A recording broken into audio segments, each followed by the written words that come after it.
बिस्मिल्लाहिर्रहमानिर्रहीम वत्तक़ू फितनतन ला तुसीबन्नल्लज़ीना ज़लमू मिनकुम खास्सह वअलमू अन्नल्लाहा शदीदुल इक़ाब। सदक़ल्लाहुल अज़ीम।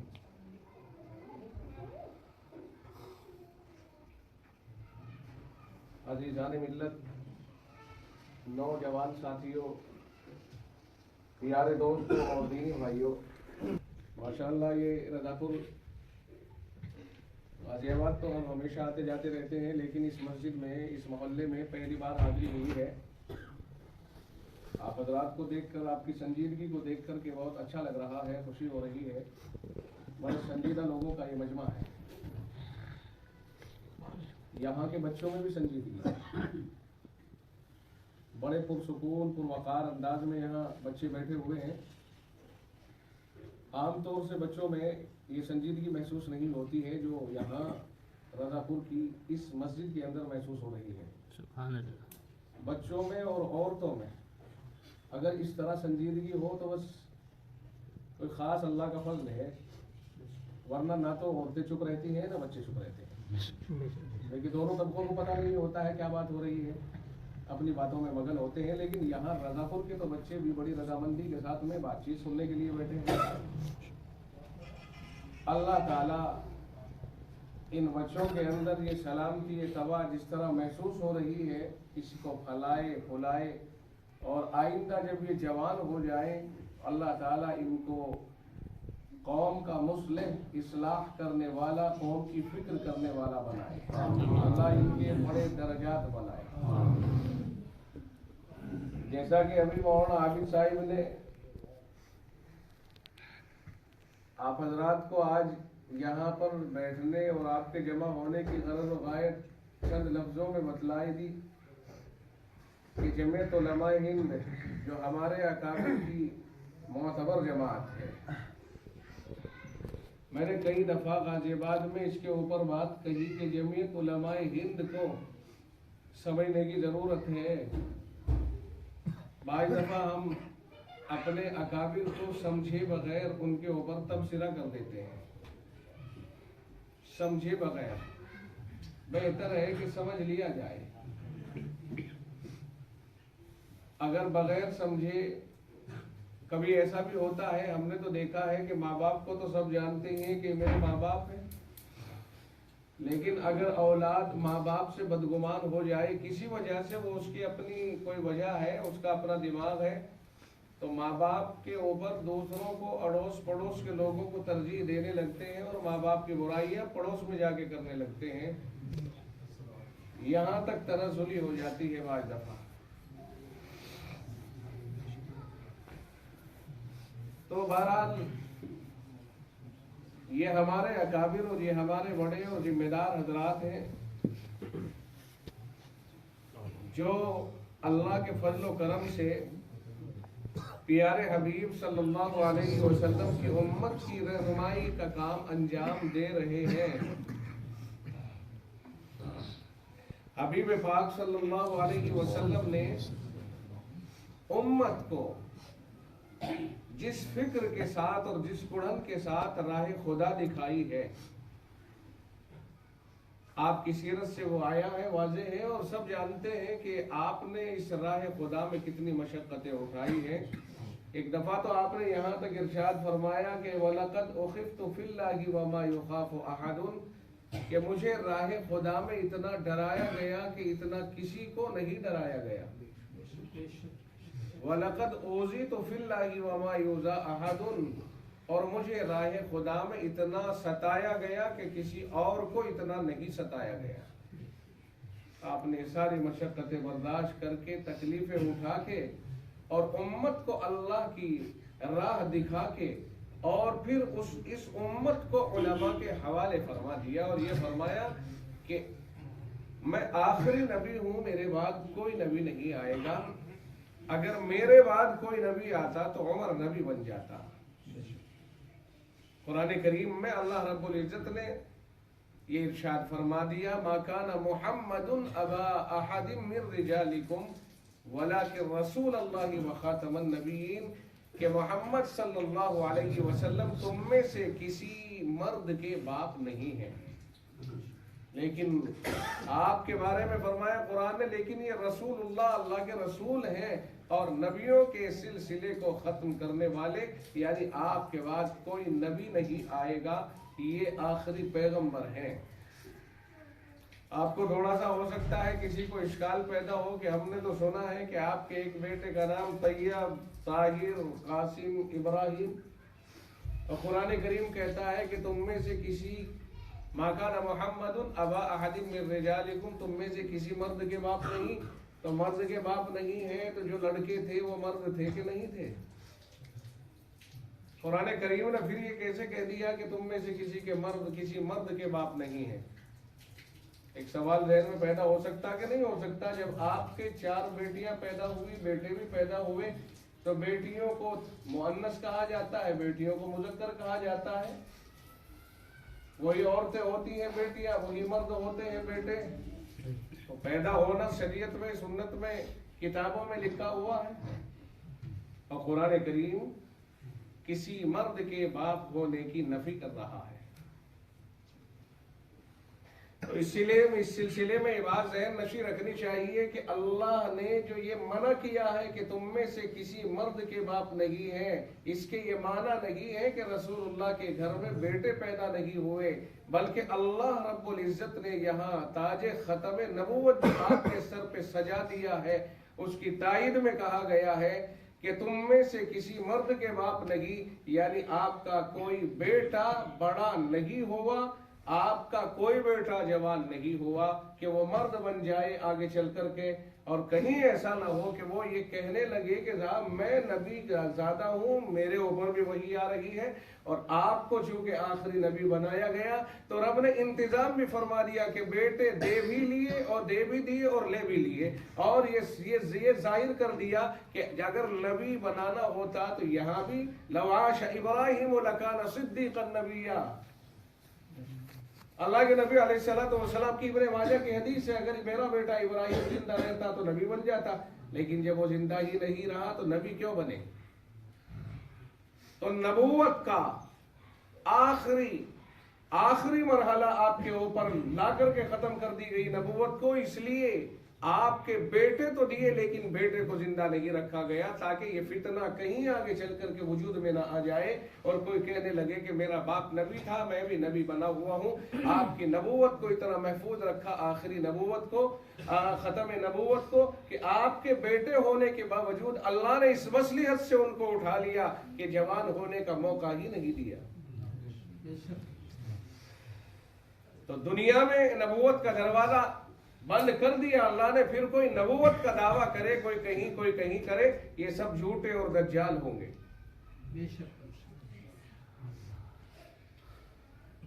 फिर नबी अकरम सल्लल्लाहु अलैहि वसल्लम को जो शरीयत दी गई, आपने उसके ऊपर मेहनत की और बहुत इसको तराशा, बहुत सजाया संवारा, उम्मत के हवाले कर दिया, और अल्लाह ने हबीब पाक सल्लल्लाहु अलैहि वसल्लम ही की ज़बान अक़दस से कहलवा दिया कि मैं तो आखिरी नबी हूँ, मेरे बाद कोई नबी नहीं आएगा।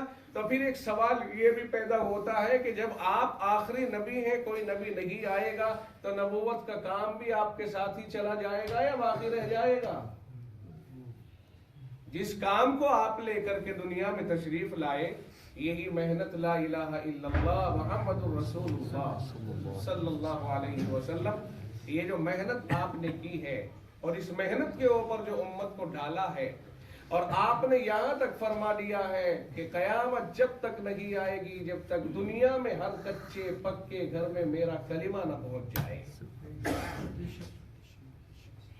पूरी दुनिया के अंदर ये दावा है कि दुनिया में कोई घर ऐसा नहीं बचेगा जहां मेरे नबी का पैगाम और मेरे नबी का कलिमा न पहुंच जाए। ये अलग बात है कि वो माने या न माने, लेकिन घर में कलमा पहुंच जाएगा। बात समझ में आ गई? आज दुनिया तरक्की कर रही है, बहुत ज्यादा बड़ी तेजी के साथ तरक्की कर रही है। साहब यहाँ बोलिए और दुनिया में सुन लीजिए। आप कहीं की कोई मीडिया कवरेज करती है किसी जगह और लाइव कवरेज चलती है, बस वो सारी दुनिया उस चैनल को सुने तो सब जगह पहुंच रहा है बैक वक्त। दुनिया की तरक्की ने हमारे नबी सल्लल्लाहु अलैहि वसल्लम की ज़बान अक़दस के निकले हुए अल्फाज को भी सारी दुनिया में पहुंचा दिया। आज कोई माने या ना माने, अल्हम्दुलिल्लाह मेरे नबी की बात सच्ची हो चुकी कि पूरी दुनिया में टीवी चैनलों की राह से ये इस्लाम पहुंच चुका है। सारी दुनिया में चर्चा है कि नहीं इस्लाम का। दुश्मनी के मारे दहशतगर्द कह लो हमें, या दुश्मनी के मारे हमें आतंकी कह लो, या दुश्मनी के मारे हमें कुछ भी कह लो तुम्हारा मुंह है, लेकिन हमारी बात तो सच्ची हो गई जो हमारे नबी ने फरमा दिया कि सारी दुनिया में मेरा कलिमा पहुंचेगा।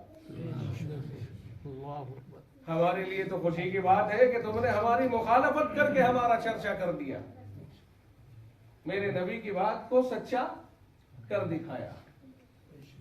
चर्चा अगर से दुश्मनी में ही सही, लेकिन किया तो सही। जैसे वो कहते हैं ना राहत इंदौरी कि 2 गज ही सही मगर ये मेरी मिल्कियत तो है। क्या जी? 2 गज ही सही मगर ये मेरी मिल्कियत तो है। ए मौत तूने मुझे जमींदार बना दिया। मरे तो जमींदार तो बने। हिंदुस्तान में हमारे आबाओ अजदाद हिंदुस्तानी तो बने। जो कब्र में जाके सो रहा है 2 गज ही सही मगर वो उसकी मिल्कियत तो बन गई। मेरे रब का फरमान सुनते जाओ और अंदाजा लगाते जाना हक्कानियत के ऊपर। कुरान करीम में आया मिनहा खलकनाकुम। जब आदमी कब्र पर मिट्टी डालता है ना मरे हुए की, तो 3 मरतबा यूं उठा के मिट्टी डालता है। और आपने देखा होगा कि मौलाना लोग कुछ पढ़े हैं, भाई शायद सब उनको याद हो या ना हो, लेकिन मौलवी लोग कुछ पढ़े हैं। क्या पढ़ेंगे? ये पहली मरतबा यूं उठा के मिट्टी डालते हैं तो कहते हैं मिनहा खलकनाकुम। दूसरी बार उठा के मिट्टी डालते कहते वफीहा नुईदुकुम। और तीसरी बार यूं मिट्टी उठा के डालते हैं कहते हैं वमिनहा नुखरिजुकुम तारतन उखरा। ये 3 बार पढ़ते हैं। ये आयत है कुरान करीम में 16वें पारे में, इसको पढ़ते हैं।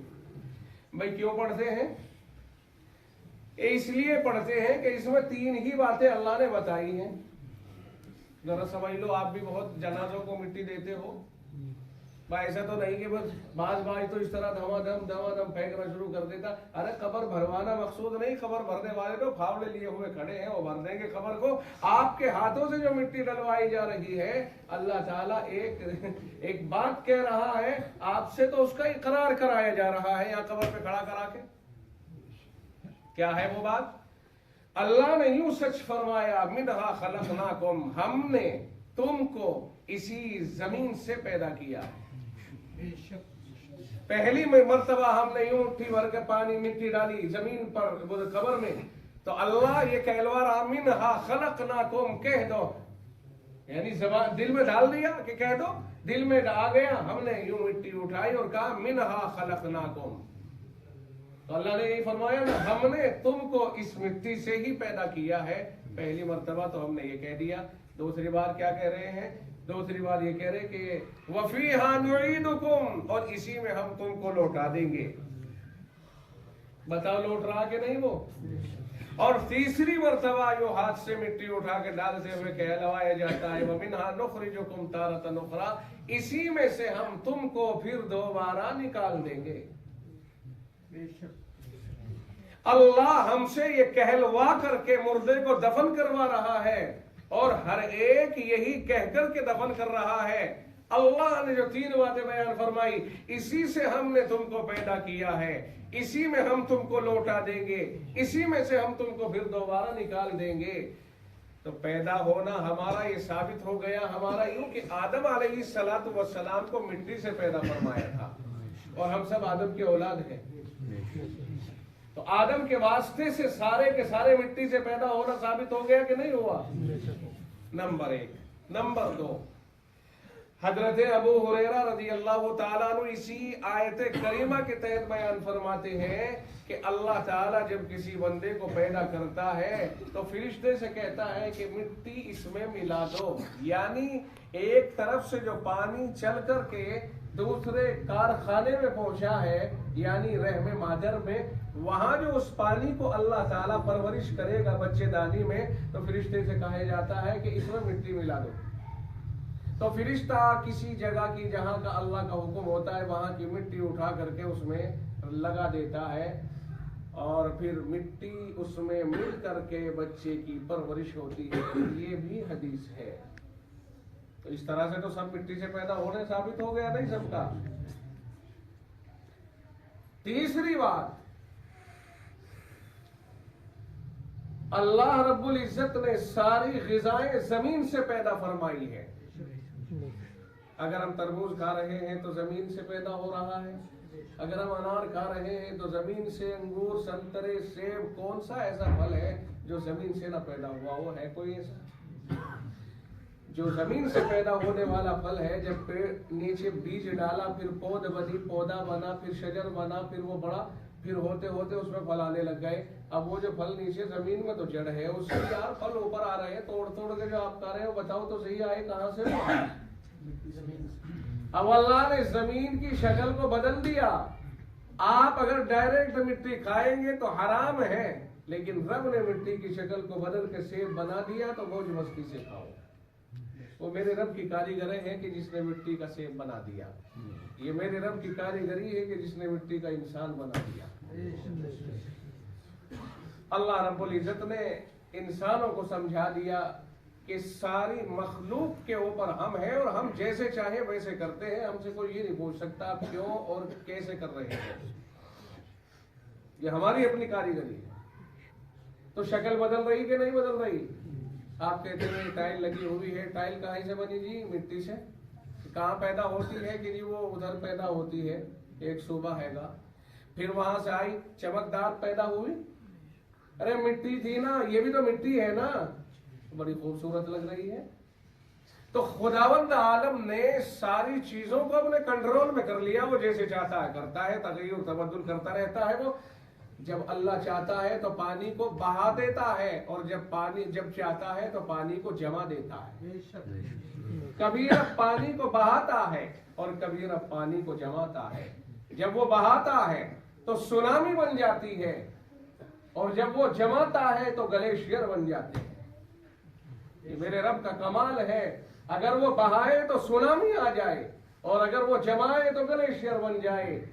कभी बहना परेशान कुन होता है, कभी जमना परेशान कुन होता है। अगर पाला पड़ता जाए, जम जाएगा आपका पानी भी, मुश्किल खड़ी हो जाएगी कि नहीं। ये सारी कारीगरी रब ने अपने कब्जे में रखी है, और इंसानों को बता दिया कि तुम्हारे बस का कुछ भी नहीं है। जो हम चाहते हैं वो करते हैं। और अल्लाह ने ये भी कह दिया फ़अआलुन लिमा युरीद, अल्लाह जो चाहता है वो कर देता है। अल्लाह से कोई पूछने वाला नहीं है कि आपने ऐसा क्यों कर दिया। कुरान करीम कहता है मा तस्कुतु मिन वरक़तिन इल्ला यअलमुहा, कोई पत्ता ऐसा नहीं जो गिरे और उसे अल्लाह न जानता हो। दुनिया में पत्ते कितने हैं जी? आप अपनी फैमिली को खड़ा कर दो और ये कहो जितने पत्ते नीम के पेड़ से गिरेंगे सबको गिनना है। हम समझते हैं कि आपकी पूरी फैमिली पूरे पत्तों को नहीं गिन पाएगी। गुलमोहर एक पेड़ है, अगर बच्चों को खड़ा कर दिया जाए सबको के साथ जितने पत्ते इसके गिरेंगे तुमको गिनना है, गिन देंगे? लेकिन रब कहता है वमा तस्कुतु मिन वरक़तिन इल्ला यअलमुहा, कोई पत्ता ऐसा नहीं जो गिरता हो और अल्लाह उसको न जानता हो। वला हब्बतिन फी ज़ुलुमातिल अर्ज़ि वला रत्बिन वला याबिसिन इल्ला फी किताबिन मुबीन, और जमीन की तारीकियों में, जमीन के अंधेरों में कोई ऐसा दाना नहीं है, या वो खुश्की और तरी में हो, जो अल्लाह के यहाँ लोहे महफूज के अंदर उसकी तफसील लिखी हुई ना हो। सब चीजें अल्लाह ने तहरीर कर रखी है। आप कहते हैं मास्टर कंप्यूटर आपका लोहे महफूज अल्लाह ने पहले ही तय कर दिया है। कयामत तक होने वाले तमाम इनकलाबात अल्लाह रब्बुल इज्जत ने लोहे महफूज के अंदर तैयार कर रखे हैं। आज आप यहाँ बैठे हो, लेकिन रब ने अव्वलु मा खलक़ल्लाहु अल-क़लम, सबसे पहले कलम को पैदा फरमाया था और कलम से कहा था उक्तुब, लिखिए। कलम ने पूछा था मा अक्तुब मौलाए करीम, मैं क्या लिखूं? तो अल्लाह ने फरमाया उक्तुब मा काना व मा यकून, जो हो गया वो भी लिख दे, जो होने वाला है वो भी लिख दे, हर चीज को लिख दे। यह है तकदीर का कलम, लौह महफूज, वो सब कुछ लिख दिया। आप यहां बैठे हैं, लिखा हुआ है। आपकी नस्लें पैदा होंगी, लिखा हुआ है। कितने सांस लेगा इंसान, लिखा हुआ है। कितनी दफा पल के चलाएगा, हर चीज अल्लाह रब्बुल इज्जत ने लोहे महफूज के अंदर लिख दी थी पहले ही। अल्लाह सबको जानता था। बना तो वही रहा है ना, पैदा तो वही कर रहा है या कोई और कर रहा है? सब चीजों की तफसील अल्लाह ने पहले ही लिख दी है, सबकी तकदीर पहले ही लिख दी है अल्लाह रब्बुल इज्जत ने। तो मैं अर्ज ये कर रहा था कि अल्लाह ताला ने हमें जमीन से पैदा किया और फिर पैदा करने के बाद जब हम मरते हैं, जिंदगी गुजारने के बाद जब हम मरते हैं तो दफन करने वालों को पहले ही बता दिया हमने तुमको इसी से पैदा किया था जिसमें तुम इसको दफन कर रहे हो। और फिर एक दिन आएगा हम इनको उठा लेंगे और उठाने के बाद हम यूं ही नहीं छोड़ेंगे कि उठा लिया, उठाएंगे तो अब एक मकसद के तहत उठाएंगे। अब ने तुम्हें भेजा है तो एक मकसद के तहत, और उठाएंगे तो एक मकसद के तहत। भेजा है हमने तुमको आजमाइश के लिए और उठाएंगे उस आजमाइश का हिसाब लेने के लिए। उठाएंगे आजमाइश के लिए, तुम्हें फिराएंगे, चलाएंगे, खिलाएंगे, पिलाएंगे, तुम्हें दुनिया में चलाए फिराएंगे, तुम्हें हवाई जहाजों में उड़ाएंगे, तुम्हें ज़र्क़ व बर्क़ का मालिक बनाएंगे, तुम्हें कानों का, तुम्हें खजानों का, तुम्हें मकानों का, हर चीज का मालिक बनाएंगे। रब ने कहा इन दुनिया, अल्लाह के रसूल ने बताया इन दुनिया खुलिक़त लकुम, ये सारी दुनिया तुम्हारे ही लिए पैदा की गई है। लेकिन ये मत समझना कि हमारे लिए पैदा की गई है तो हम आजाद हैं, ना ना। व इन्नकुम खुलिक़्तुम लिल आखिरा, तुम्हें आखिरत के लिए पैदा किया गया है। दुनिया में रह कर आखिरत को बनाना ये हमारे लिए, यही तो आजमाइश है। यही तो आजमाइश है कि कांटों की झाड़ियों के दरमियान को निकल जाए और कपड़े उन कांटों में उलझे ना, इस अंदाज में समेट के निकल जाए। ये दुनिया कांटों भरी दुनिया है। यहाँ बाहर निकलते ही गुनाहों के आलात व असबाब हमें मिल जाएंगे। उन गुनाहों के समंदर से अपने आप को कैसे बचाते हुए जाना है, इसके लिए अल्लाह ने आजमाइश के लिए हमें यहाँ भेजा। क्योंकि इनाम बड़ा है तो आजमाइश भी बड़ी है। इनाम बड़ा है। एक अदना दर्जे के जन्नती को अल्लाह दुनिया से 10 गुना बड़ी जन्नत इनायत करेगा तो इनाम बड़ा है ना। 100, 200, 500, 1000, 2000 गज का प्लाट नहीं है, कोई एक शहर के बकदर नहीं है। फरमाया पूरी दुनिया से 10 गुना बड़ी जन्नत तो अल्लाह उसको देगा जो सबसे घटिया दर्जे का जन्नती होगा। जब इनाम बड़ा है तो आजमाइश भी बड़ी है। आपको सुबह को सवेरे उठकर के नमाजों में आना पड़ेगा, आजमाइश भी बड़ी है। आपको एक तरफ अल्लाह मीठी नींद डाल देगा, सुला देगा, दूसरी तरफ मुअज्जिन से आवाज लगवाएगा, कह दो अल्लाहु अकबर, अल्लाह सबसे बड़ा है। नहीं समझ में आई हिकमत? आजमाइश चल रही है, मीठी नींद सुला दिया जा रहा है, कामों के अंबार याद दिलाए जा रहे हैं, कारखानों की ड्यूटियां याद दिलाई जा रही है, मालिकों का दबाव याद दिलाया जा रहा है। अब्सेंट अगर हो जाए, गैर हाजिरी अगर हो जाए, उसका खौफ दिलाया जा रहा है। लेकिन साथों साथ एक मुअज्जिन से ये भी कहलवाया जा रहा है, मालिक अपनी जगह पर, कामों का हुजूम अपनी जगह पर, मुश्किलात अपनी जगह पर, मगर कह दो अल्लाहु अकबर, अल्लाह सबसे बड़ा है। आजमाइश यहां होती है कि तेरा मालिक बड़ा है कि रब बड़ा है। नहीं पल्ले पड़ी। आजमाइश यहां होती है जब मैं कलम को अपने हाथ से चला रहा हूं, रजिस्टर मेरे सामने है, हिसाब कैशियर हो। एक तरफ मालिकुल मुल्क का तकाजा है, मालिक कायनात का तकाजा है, दूसरी तरफ उस मालिक का तकाजा है जो हमें 20, 30, 50 हजार रुपए में खरीद चुका होता है। अब दोनों मालिकों में टकराव होता है, एक है मालिक, एक है मालिकों का मालिक। अब बात यहां टकराई कि मालिक से डरता है कि मालिकों के मालिक से डरता है, हाकिम से डरता है कि हाकिमों के हाकिम से डरता है। अब टकराव यहां पर हो गया है। हम आजमाइश के लिए यहां आए हैं, आजमाइशें भी बड़ी हैं, इनाम भी बड़े हैं। जन्नत की शक्ल में, रज़ाए इलाही की शक्ल में जो नताइज निकलते हैं वो भी बड़े हैं, तो आजमाइशें भी कोई कम नहीं है। रोजी रोटी का मसला है यार, अगर नौकरी से निकाल दिए तो मारे मारे फिरेंगे, इस तरह की आजमाइशें भी कोई कम नहीं है। खौफ भी खूब दिला दिया और अपना नाम भी बदकानों में डलवा दिया। कह दो अल्लाहु अकबर, अल्लाह सबसे बड़ा है। मुअज्जिन साहब से कहलवा दिया, कह दो अशहदु अल्ला इलाहा इल्लल्लाह, मैं तो गवाही देता हूं भाई अल्लाह के सिवा कोई है ही नहीं इबादत के काबिल। तो कर ले मालिक की इबादत तो कर ले, मैं तो नहीं करूंगा मालिक की इबादत, मैं तो उसी मालिक की इबादत करूंगा जिसका मैं बंदा और गुलाम हूं। मुअज्जिन से कहलवाया जा रहा है और कह दो अशहदु अन्ना मुहम्मद रसूलुल्लाह, मैं गवाही देता हूं कि मोहम्मद अल्लाह के रसूल हैं। जिस मोहम्मद ने आमना के लख्ते जिगर ने अपना खून दे करके और अपने आप को कांटों पे चला के, कांटों भरी वादियों में भूखा रह के, पियासा रह के, मुसीबतों के अंबार अपने सर पे झेल के ये दीन हम तक पहुंचाया। कह दो वो सच्चा रसूल बरहक है। ये कहलवाने के बाद फिर कहलवा दिया, कहो अब इनसे दिमाग ठीक हुए कि नहीं हुए, अभी तक दिमाग दुरुस्त हुए कि नहीं हुए, वो भूत उतरा के नहीं उतरा जिसमें मशगूल थे। अगर अल्लाह का नारा लगने के बाद और कानों में आवाज पड़ने के बाद वो भूत उतर गया, कह दो इनसे हय्या अलस्सलाह, आओ नमाज पढ़ने के लिए आओ। दावत एकदम नहीं दिलवाई अल्लाह ने, पहले अपनी ताकत का लोहा मनवाया है। डायरेक्ट मुअज्जिन से ये नहीं कहलवाया कि कह दो आओ भाई नमाज के लिए आओ, नहीं, अल्लाह ने पहले अपनी ताकत को मनवाया। कहा अल्लाहु अकबर, पहले इनको कहो, इनके दिल पे छाप डालो अल्लाह सबसे बड़ा है, कि नमाज को जो बुलवा रहा है वो बुलवा रहा है जो सबसे बड़ा है। तभी आप हल्के में ले लो, अजान का मतलब समझने की कोशिश करो।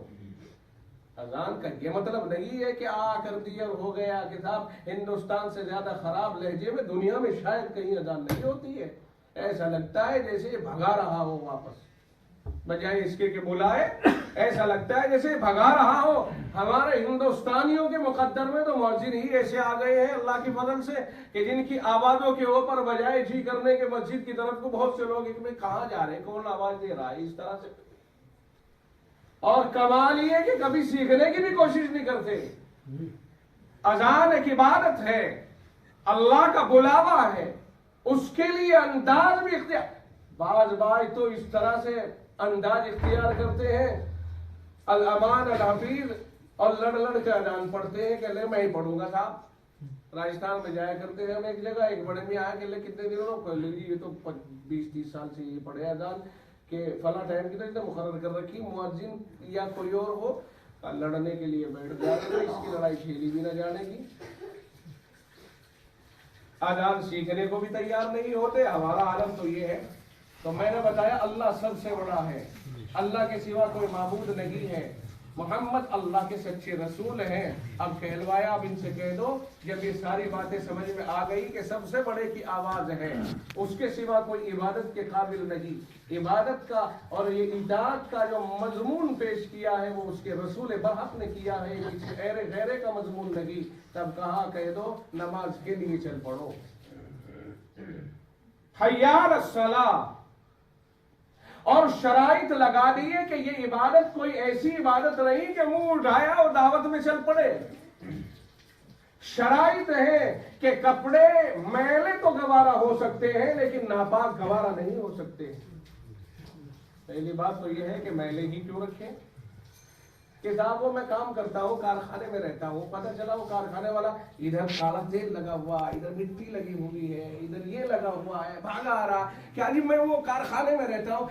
जब तुझे दावत के लिए बुलाया जाता है खाने के लिए, तो धड़ाधड़ कपड़े बदल के साफ सुथरा होकर के जाता है। यहाँ रब के दरबार में आ रहा है, दावत के लिए उसकी कोई शर्त नहीं है कि तू पाक है कि नापाक। यहाँ की शर्तें हैं, यहाँ की शर्तें हैं, जिस दर की शर्तें हैं वहां सड़ा हुआ आ रहा है, और जहां की कोई शर्तें नहीं है मंडप की वहां सजा धजा जा रहा है।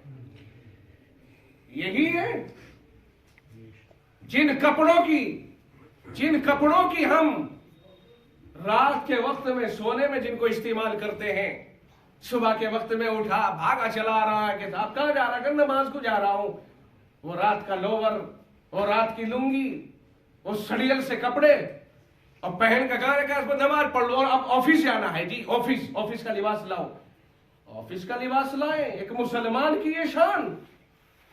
अहकमुल हाकिमीन के दरबार में अल्लाह की इबादत के लिए जिसकी शर्तें हैं कि पाक हो बदन भी, पाक हो कपड़े भी, पाक हो जगह भी, पानी से वुजू करे, पाक हो हर चीज, जहां की शर्तें हैं वहां की सूरतें देख लीजिए आप हमारी कैसी हैं, और जहां की कोई शर्तें नहीं वहां की सूरतें देख लीजिए आप कैसी हैं। जैसी करनी वैसी वरनी।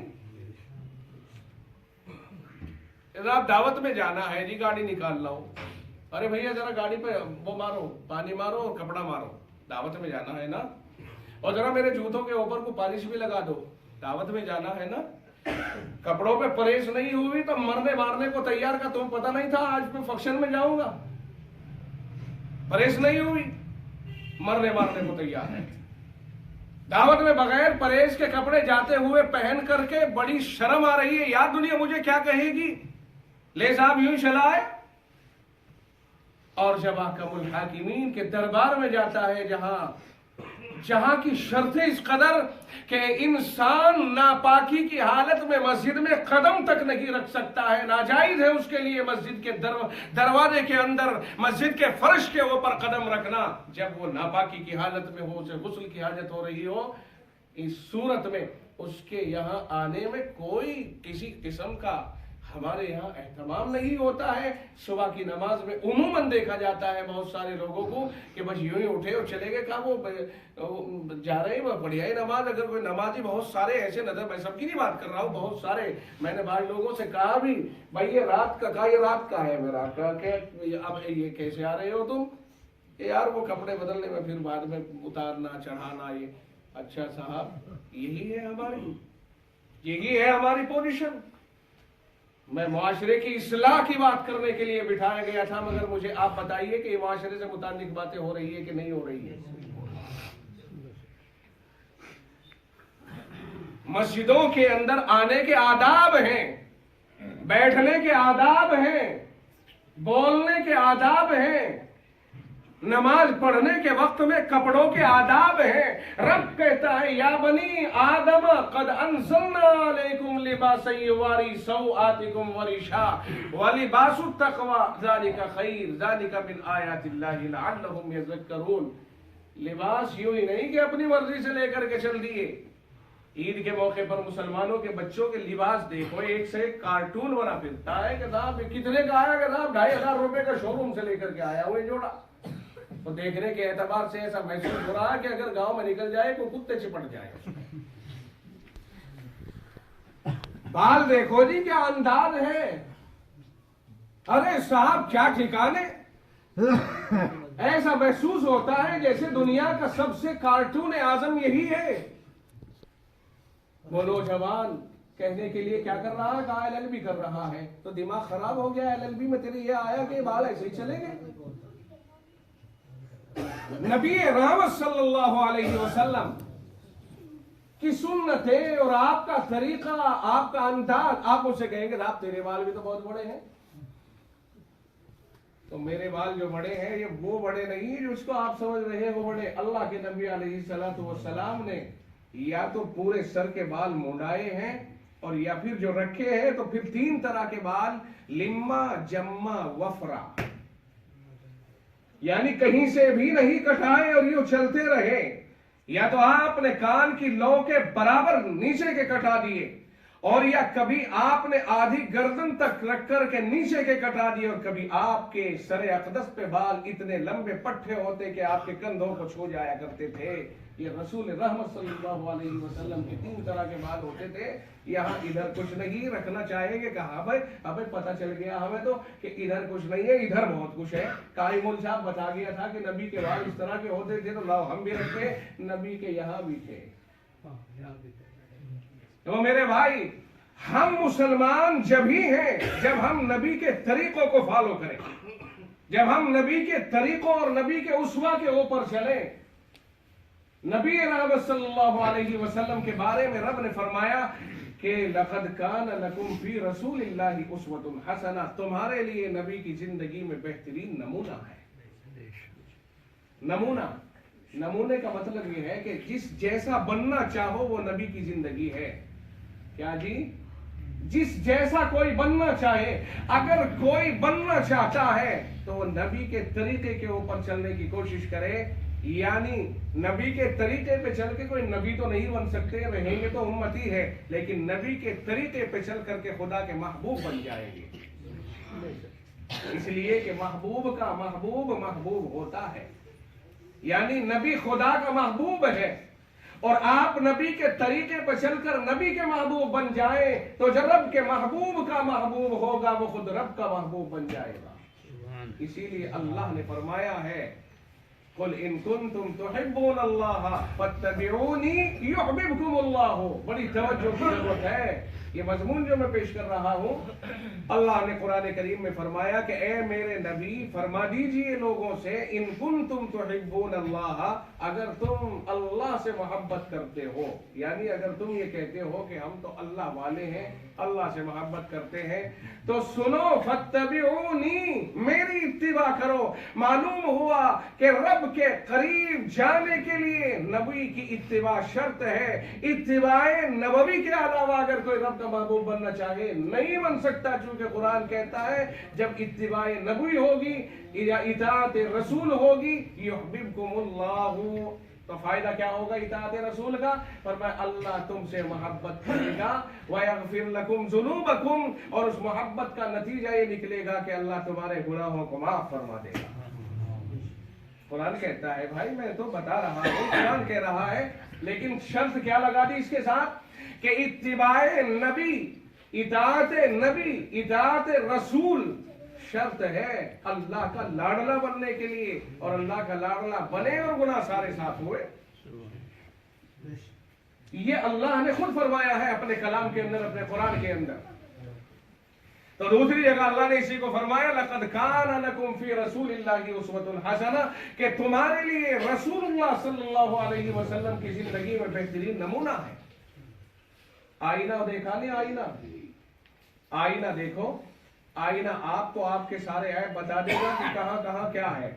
आप कहते हैं ड्रेसिंग, आप उसके सामने खड़े हो गए, आप बाल भी तिरछे बैठे हैं तो उन्हें भी ठीक कर रहे हो, आपकी दाढ़ी या आपकी टोपी या पगड़ी या कोई और चीज जो आप पहनते ओढ़ते हैं वो है, आंखों में सुरमा भी उसे देख करके कि कम ज्यादा तो नहीं हुआ, इधर से गलाइयो जरा से, इधर से पूछ लो या इधर से कर लो, और पूरा हटा, इधर से भी बहुत अच्छा लग रहा, अच्छा लग रहा, इधर से भी बहुत अच्छा, सारे काम हो गए उस आईने के सामने। नबी की जिंदगी को अल्लाह फरमा रहा है, ये नबी तुम्हारा आईना है, आईना।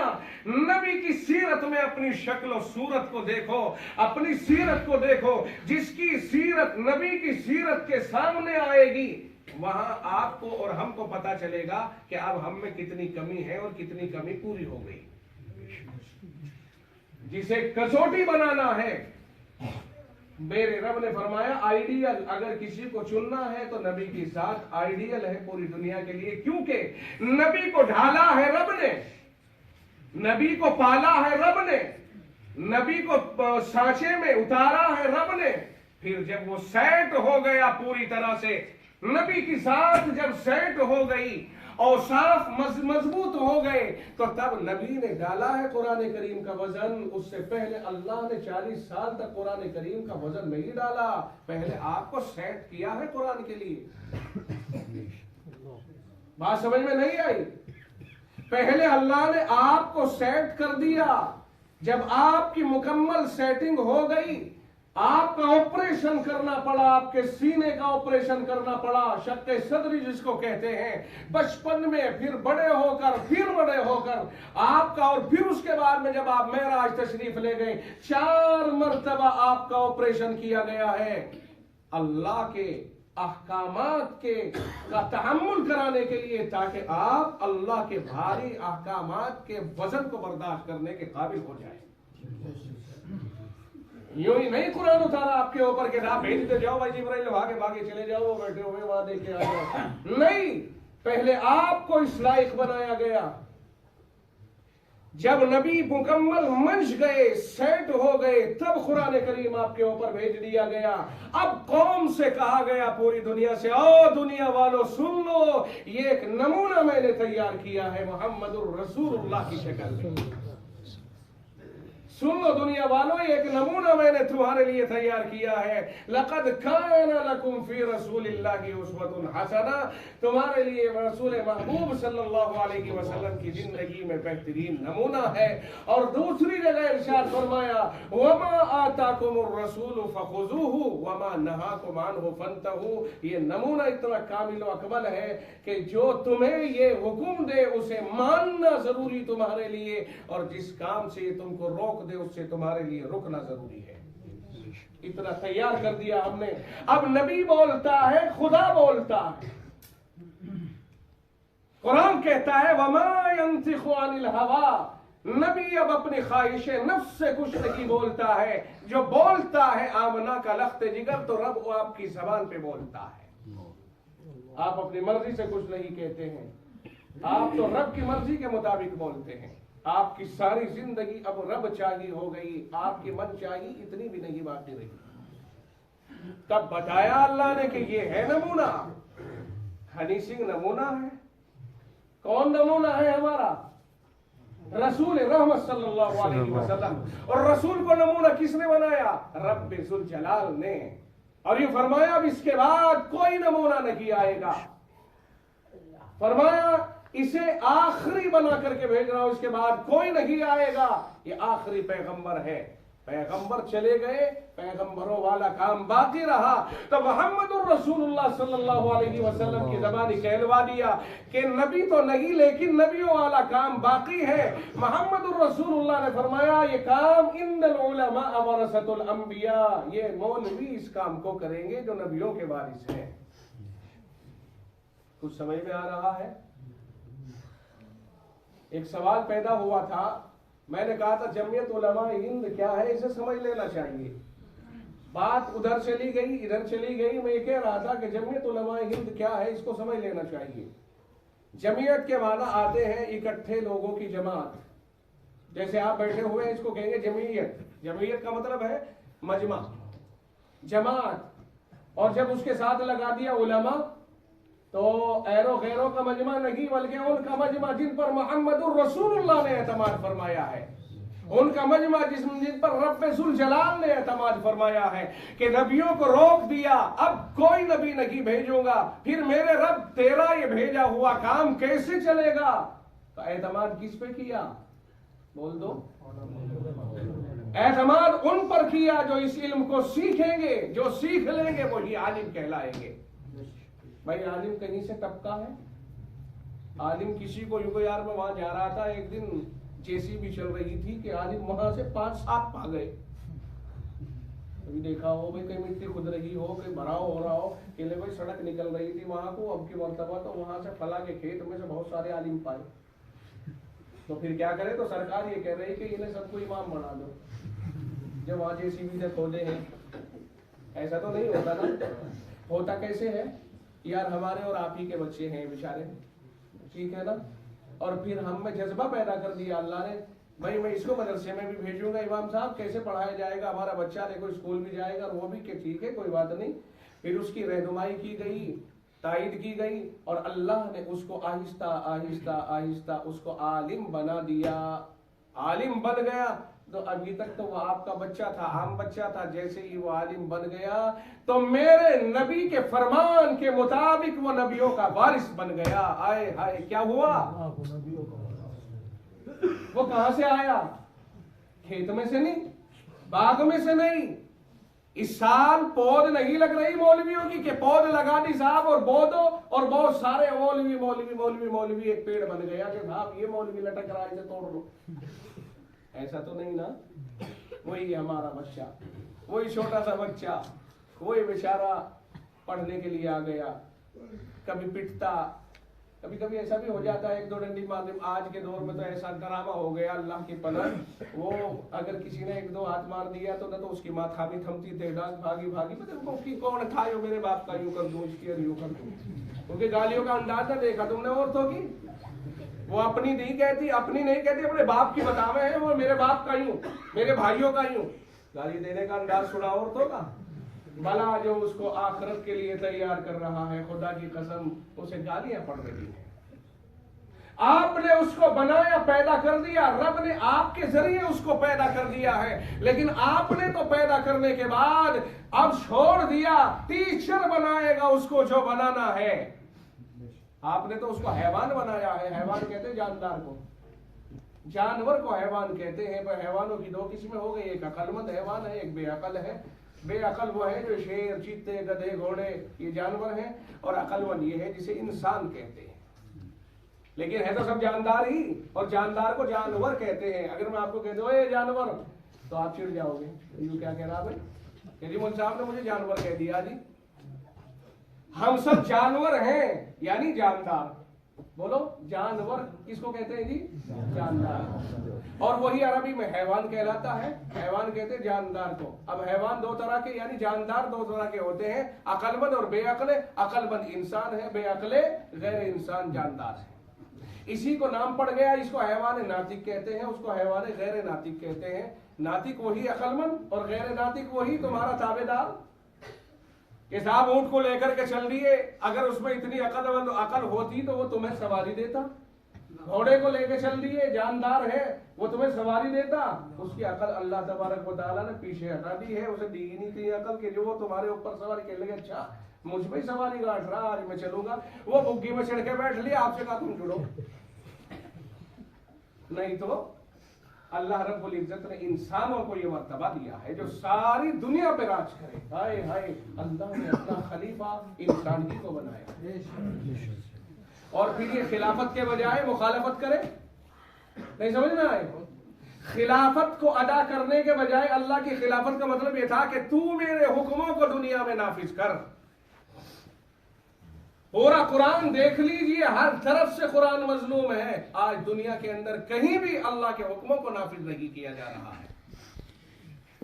दुनिया के अंदर अपने अपने बनाए हुए कवानीन पार्लियामेंटों में पास होते हैं, अदालतों के हवाले होते हैं, फैसले कहने लगे वो साहब मजलिसे कानून, ठीक है ना, वो फैसले बनाती है, पार्लियामेंट तैयार करती है, अदालतों के हवाले होते हैं। फैसले दुनिया के दिमाग से कर रही है। जो रब ने फैसले नाजिल फरमाए उनके ऊपर तो कोई भी अदालत कायम नहीं है, चाहे 57 मुल्कों में से देख लो या इसके अलावा देख लो। आज कुरान करीम सिर्फ मुर्दों के ऊपर पढ़ने को रह गया, और साहब कब्रिस्तानों में पढ़ने को रह गया, और साहब किसी की दुकान नहीं खरीदी गई है तो उसके लिए पढ़ने को रह गया। बहुत बड़ी बात है, किसी ने अगर घर का इफ्तिताह किया है तो उसमें पढ़वा लिया किसी को बुला के, फिर भी बहुत बड़ी बात है कि कुरान को कुरान समझ करके इसने बुलवा लिया। बाकी जिंदगी के अंदर कहाँ है कुरान? वो रखे हुए हैं कुरान अलमारियों में, जीनत बने हुए रखे हुए हैं, लेकिन कहाँ है वो कुरान जिसे अल्लाह ने नाजिल फरमाया मोहम्मदुर रसूलुल्लाह सल्लल्लाहु अलैहि वसल्लम के ऊपर? कहाँ गया वो कुरान दुनिया से? न मेरे ऊपर न आपके ऊपर। कहाँ है वो कुरान? कुरान में इकराम मुस्लिम आया था, कहाँ हो रहा है इकराम एहतराम? अब तो लोगों के गले काटने की बातें हो रही है। कहाँ गया इकराम मुस्लिम? कहाँ गया एक दूसरे का एहतराम? कहाँ गया पड़ोसी का हक? जब अल्लाह ने फरमाया पड़ोसियों का हक अदा करो, कहां गए हमारे पड़ोसी? हमें पड़ोसियों का पता तक नहीं होता कि पड़ोसी भी हकदार है हमारे सिले रहमी का। कहां गए माँ बाप के वो हुकूक जो कुरान ने बयान किए? जब रब ने यूं कहा कि तुम्हारा माँ बाप तुम्हारे लिए उनके साथ उसमें सुलूक करो, उनके सामने गर्दन झुका के खड़े हो, उनको उफ तक न कहो, उन्हें हूं हा न करो, उनके सामने नरम गुफ्तगू करो, उनका हर तरह ख्याल रखो। और आका ने तो यहां तक फरमा दिया अंता व मालुका लि अबीका, लो सुन, तू भी और तेरा सारा माल भी, ये सब कुछ तेरे बाप का है। इसीलिए फुकहा ने फरमाया कि कुछ भी हो जाए, बाप की खैर खाही करना और बाप के ऊपर खर्च करना औलाद की हमेशा जिम्मेदारी है। हो गए अलग, बीवी को लेकर हो गए अलग और करने लगे अपना काम, बड़ा आदमी बन गया, लेकिन माँ बाप को पूछने नहीं आ रहा है।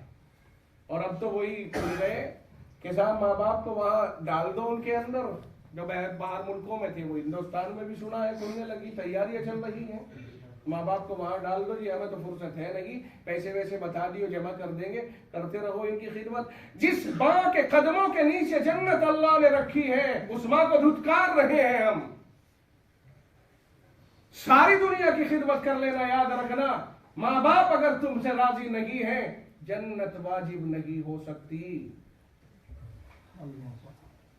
काश के अपनी माँ के पैरों को दबाता, काश के सोने से पहले माँ के हाल चाल पूछ लेता और बाप की खिदमत कर लेता। बाप तुझसे अगर राजी हो जाता तो रब राजी हो जाता। रब ने अल्लाह के नबी अलैहिस्सलातु वस्सलाम ने रब की रजा को बताया है। आपके दिल में अल्लाह ने डाल दिया, बंदों तक पहुंचवा दी कि रिज़ल रब्बि फी रिज़ल वालिद, बाप राजी है तो रब राजी है, बाप राजी नहीं है तो रब भी राजी नहीं है। पढ़ो नमाज़ें, करो हज, जाओ करो जो तुम्हें करना है। बाप अगर राजी नहीं, नाराज है, उसकी आंखों में हमारी वजह से तकलीफ के आंसू झलक रहे हो, तो ये नमाजें और ये रोजे और ये हज और ये सारी चीजें रोक ली जाएगी। उस बाप का हिसाब दे पहले जिस बाप की आंखों में तेरी वजह से आंसू आए थे। सुन ले जवान, अगर हमारी बद किरदारी की वजह से हमारे बाप के आंखों में आंसू झलक गए तो ये तेरे छड़ीलेपन को जलाने के लिए काफी है। माँ बाप के सामने बहादुरी दिखाता है, माँ बाप को कमजोर निगाह से देखता है। जिस माँ ने तुझे जन्म दिया और जिस बाप ने तुझे जन्म दिया और बेजबान को तुझे अल्लाह ने जबान दी और बेहाथों बेयारो मददगार था, अल्लाह ने उनके दिल में रहम डाला और तुझे पाला परवरिश करके जवान इसलिए किया था कि तू उनके खिलाफ चले।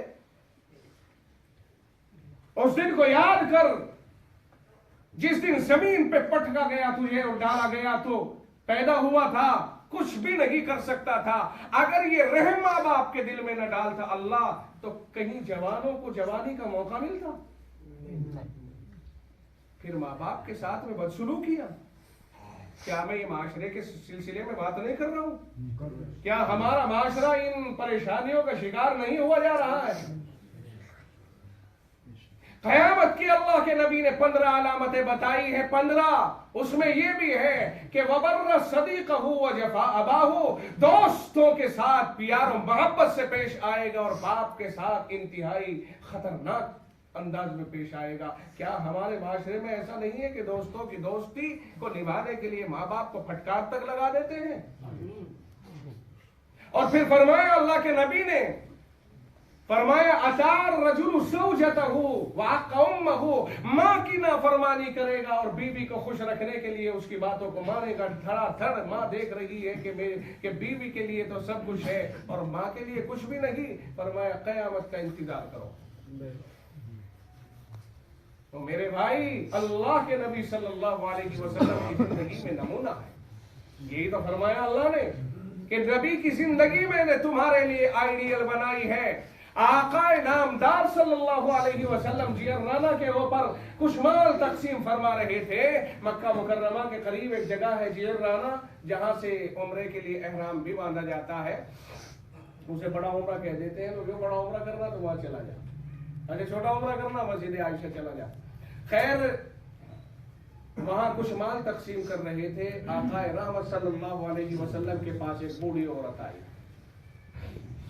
आप सल्लल्लाहु अलैहि वसल्लम ने उसे देखा तो अपनी चादर उतार के जल्दी से बिछा करके उससे अर्ज किया, उससे फरमाया कह लो, क्योंकि माँ है तो कोई ऐसी बात नहीं है, कोई नाफरमानी। आपने उन्हें वहां इज्जत और एहतराम के लिए बिठा दिया। लोगों में चर्चा हुई, ओए ये बुढ़िया कौन आ गई रे, जिसने नबी अलैहिस्सलाम को बेकरार कर दिया, जिसे देख करके मेरा पैगंबर बेताब हो गया और जल्दी जल्दी से अपने ही हाथों से अपनी चादर को बिछा डाला और जल्दी से उनको एहतराम के साथ बिठा डाला। अरे भाई ये बुढ़िया है कौन? बताया गया कि ये वो औरत है, वो खातून है जिसने मोहम्मदुर रसूलुल्लाह को बचपन में दूध पिलाया था। हाय हाय, दूध पी लिया था तो दूध की माँ हो गई, असली माँ तो नहीं थी। मेरे नबी ने साबित कर दिया कि ओ लोगों, जब दूध पिलाने वाली का दूध मेरे मुंह में उतरा और उससे मेरा जिस्म पला तो मैं उसके जिस्म का हिस्सा बन गया, और जिसके जिस्म से पैदा हो रहा है उसका कितना हिस्सा है। आज अपनी माओ के साथ बदतमीजियां करते हैं हम। नबी अकरम सल्लल्लाहु अलैहि वसल्लम ने अपनी इस माँ का जिसका दूध पिया था एहतराम करके उम्मत को बता दिया कि ये है माएँ जिनके साथ तुम्हें हुस्न सुलूक करना है, जिनसे पैदा हुए उन्हीं के साथ ये बदमाशियां और ये बदतमीजियां। पड़ोसियों से माँ बाप की बुराई करने लग गया, जिससे पैदा हुआ उसी की बुराई। मैं कहता हूं कि अगर माँ बाप ने किसी को कुछ भी न दिया तो सबसे बड़ा अतिया माँ बाप का यह है कि हमारा जिस्म उन्हीं से बना, बस खत्म, बात कहानी खत्म। और क्या चाहिए? और क्या चाहिए? यह आंख माँ के वास्ते से मिली जिसकी कोई कीमत नहीं दे सकता है, ये कान माँ के वास्ते से मिला, ये दिमाग माँ के वास्ते से और बाप के वास्ते से मिला, ये दिल माँ बाप के वास्ते से मिला, हमारा पूरा वजूद माँ बाप के वास्ते से मिला। और क्या चाहिए? मैं पूछता हूं, अगर कोई ये कहे मेरी आंखें खराब हो गई, 2 करोड़ रुपए तुमसे देता हूं, अपनी आंखें मेरी आंखों में डाल दो, नहीं कर सकता है कोई, नहीं कर सकता है कोई। मैं अगर ये कहूं ये दिल मेरा बैठ गया है, आपका दिल में 2 करोड़ रुपए में ले रहा हूं, आप 2 करोड़ रुपए में अपना दिल नहीं दे सकते, 10 करोड़ रुपए में अपने दोनों गुर्दों को नहीं दे सकते, फेफड़े आप जिंदगी में 2 करोड़ 20 करोड़ में नहीं बेच सकते हो, फिर आपसे बड़ा मालदार कौन है? आपसे बड़ा मालदार कौन है? आप जिस्म लिए बैठे हैं, ये माँ बाप के जरिए से आपको मिला, तो माल और दौलत आपको अल्लाह ने माँ बाप के जरिए कितना दे दिया, इस आंख की कोई कीमत है? क्या बात करते हो? इन माँ बाप को देखो और इनकी ओ भाई, अल्लाह ने माँ बाप की जियारत के ऊपर यहां तक रखा है ऑफर। फरमाया आकाए रहमत सल्लल्लाहु अलैहि वसल्लम ने जो माँ बाप के ऊपर प्यार और मोहब्बत की नजर डाले, मेरा परवरदिगार उसे मकबूल तरीन हज और उम्रे का सवाब इनायत फरमाता है। ऑफर आपके लिए ऑफर है, आओ माँ बाप के ऊपर नजर डालते हैं। ऑफर रब की तरफ से आ रहा है, कहते साहब दिवाली का ऑफर आया है, का 50,000 का मोबाइल 35 में मिल रहा है, ऑफर दे रही कंपनी, दिवाली का ऑफर। आओ, मेरे नबी ने बता दिया रब ऑफर दे रहा है, डालो अपने माँ बाप पे प्यार की नजर, रब तैयार बैठा है, काओ हज और डाल तू अपने माँ बाप पे उमर नजर, जा जा। तुझे अल्लाह के नबी से पूछा, या रसूल अल्लाह, अगर कोई 100 बार डाले, फरमाए 100 बार भी डालेगा तो अल्लाह 100 हज उम्रों का सवाब देगा। जा, अल्लाह कहता है चल, तेरा काम चलना है, माँ बाप पे प्यार की नजर डालना है, मुझे मेरे जलाल और इज्जत की कसम हज उम्रे का सवाब देना मेरी जिम्मेदारी है। चल तो सही, माँ बाप को देख तो सही, कहां हो? ये आवाज लग गई है कि तकरीर खत्म करो। खैर, मैं तकरीर को खत्म कर रहा हूं, चूंकि घड़ी ने बता दिया कि 7:30 बजे आपको अजान पढ़नी है, इशा 8 बजे होनी है। मैं अपनी बात को समेटता हूं, खत्म करता हूं। मैं जिस मजमून का पाबंद था, मुझे वहां तक पहुंचने का मौका नहीं मिला। मैं मजबूर हूं कि मैं आपको वहां तक नहीं ले जा सका जो मजमून मुझे मिला था, लेकिन मैं उलझ गया और जो बातें मैंने आप तक पहुंचाई है, मैं समझता हूं मेरे रब को वही बातें मेरे जरिए से आप तक पहुंचवाना मंजूर थी। मेरी जितनी कोशिश रही मैं उस मजमून तक जाने के लिए, लेकिन मैं निकल ना सका। मैं एक तरह से एक जाल में फंस गया, इन गुफ्तगू के जाल में फंस गया, और मैं ये कह रहा था कि जमीयत उलमा हिंद को समझने की जरूरत है। मैं समझा ना सका आपको। मैं मुख्तसर लफ्जों में आपको 2 लफ्जों में कहूं कि एक जमात है जिसे उलमा कहा जाता है और वो हिंदुस्तान में है। उसे जमीयत उलमाए हिंद कहा जाता है। बात समझ में आ गई? और वो जमात है, आखिर की लाइनियों कह दूं कि वो जमात है कि मेरे परवरदिगार ने जब नबियों का सिलसिला रोक दिया तो इसी उलमा की जमात पे भरोसा करके अल्लाह ने सारी दुनिया के लिए अपने दीन को मुकम्मल कर दिया। अब कोई नबी नहीं आएगा, यही उलमा सारी दुनिया में लेकर के दीन को पहुंचेंगे, चाहे वो दारुल की राह से हो या मरकज की राह से हो या दुनिया में किसी और राह से हो, दुनिया में पहुंचाएंगे, यही लोग पहुंचाएंगे, एतबार के साथ दीन पहुंचाएंगे। तो जिस जमात पर रब ने भरोसा किया है उस जमात पर उम्मत को भरोसा करना चाहिए कि नहीं चाहिए? बेशक हमें कुछ और नजर आ रहा हो, लेकिन हमारी सोच कुछ और हो सकती है। अल्लाह रब्बुल इज्जत ने तो उन पे भरोसा करके और अपने नबी का लाया हुआ दीन उनके दिलों में डाल दिया है। और जिसके दिल में अल्लाह ने दीन डाल, क्या वजह है कि कुरान, जिस कुरान को सुनो आखिर में अजान हो जाएगी 2-4 मिनट में, कोई फर्क नहीं पड़ता है। जिस कुरान के ऊपर अल्लाह रब्बुल इज्जत ने पहरे बिठाए और एहतियात और हिफाजतों के झुरमुट में अल्लाह ने नबी तक उस कुरान को पहुंचाया कि कोई गड़बड़ ना हो जाए, शयातीन इसमें कोई आमेजिश ना कर दे। जिब्रील और उसके आगे पीछे फरिश्ते लेकर के बड़ी हिफाजत के साथ वो पैगाम आ रहे हैं, गोया के डाक भेजी अल्लाह ने, डाकिया बनाया जिब्रील को, जा रही है मोहम्मद रसूलुल्लाह के पास। ये डाक है अल्लाह की कुरान और हमारी हिदायत के लिए है। अजमतों का क्या ठिकाना, पहले ही जुमले में कह दिया ला रईब फी, इस किताब में कोई शक नहीं है, इसलिए कि रब की तरफ से है। शक वहां होता है जो कमजोर होता है, रब कमजोर नहीं कि उसकी बात में शक करने लगे कोई। फिर आगे बढ़ो, रब जुल जलाल ने कुरान करीम का मर्तबा इतना बढ़ा दिया कि अगर एक कागज पे उसके अल्फाज लिखे गए तो अब बताइए कागज का एहतराम हमारे यहाँ कितना हो जाता है जी? होता है ना। जब एक कागज का एहतराम इस कदर बुलंद वाला कि फिर हम उसे बेवुजू भी नहीं छू सकते हैं, इस कदर बुलंद वाला कागज का एहतराम, और उस कागज पे फिर दूसरा कागज रखने की हम में से किसी बड़े से बड़े जियाने की हिम्मत नहीं है। क्या कुरान पर आप कोई किताब रखने की हिम्मत कर सकते हो? क्योंकि कुरान पर अल्लाह, इस कागज पर अल्लाह का कलाम है। अब आइए, कोई तो वजह है कि रब ने इस दुनिया में से कुछ लोगों को चुना है और वही मुकद्दस कलाम उनके दिलों में उतारा है।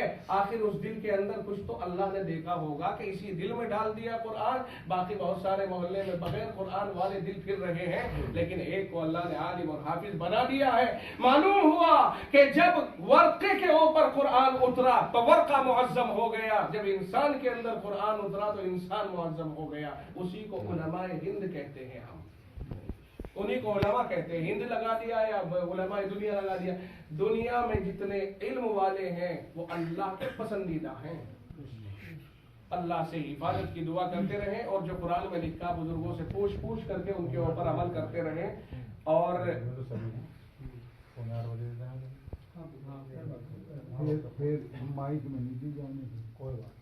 ठीक है नहीं, चलो कर दो। अब आखिरी बात सुने, देखो अब हम ये तय करके उठे यहाँ से इंशाअल्लाह अज़ीज़ कि नबी अलैहिस्सलातु वस्सलाम ने जो शादियां अल्लाह ने, देखो अल्लाह ने नबी की शादियां कराई थी जी, ठीक है, आपने तो इतनी की भी नहीं जितनी अल्लाह ने नबी की कराई थी, और वो नबी की खुसूसियत थी, किसी और के लिए जायज भी नहीं। लेकिन जो तरीका हमारा है वो वहां मिलता है कहीं? ये नई खुराफात है, हम नहीं तो इजाद की है, शरीयत में तो नहीं। लोग कहते हैं, बहुत से लोग कहते हैं कि अल्लाह मियां मेरा ही घर रह गया था, गए 7-8 लोंडियां देने को, गलती भी अल्लाह नहीं कर दी।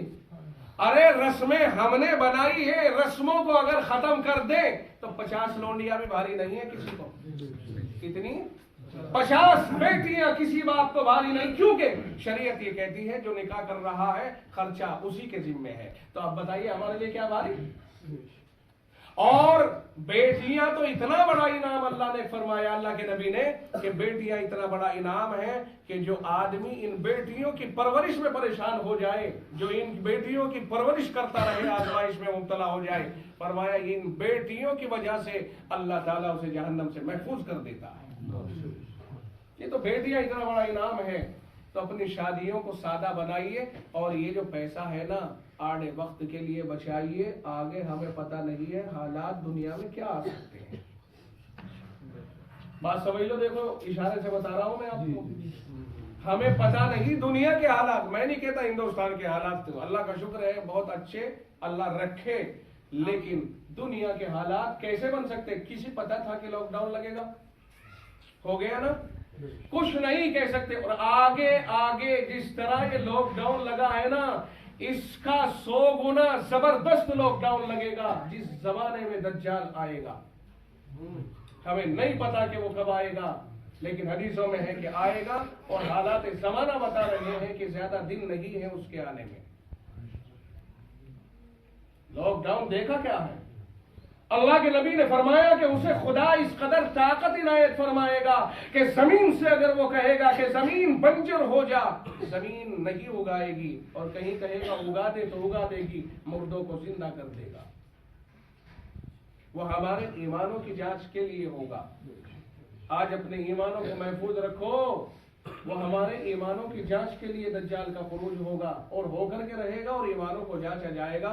जो दज्जाल को बेईमान समझेगा वो ईमानदार रहेगा, और दज्जाल को अगर किसी ने ईमान वो समझा, अपना खुदा समझ लिया, खुदाई के करिश्मे दिखाएगा, वो अल्लाह उसको दे देगा इतना, ऐसा ये अंदाज दे देगा कि बज़ाहिर वो खुदाई के करिश्मे दिखे, शैतान उसके पीछे पीछे चलेंगे।